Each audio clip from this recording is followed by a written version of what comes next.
Hello, and thank you for watching. Today we will be turning this small bedroom into a dark and moody office.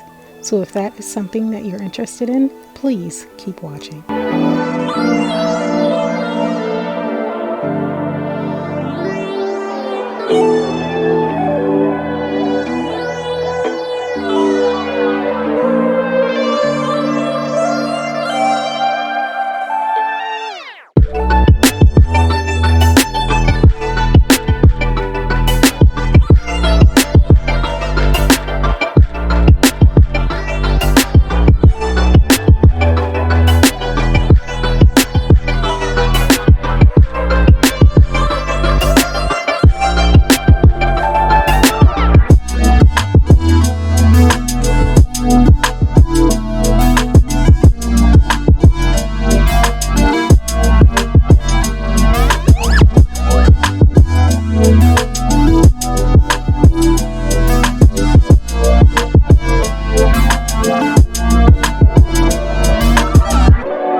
I absolutely love how this room turned out.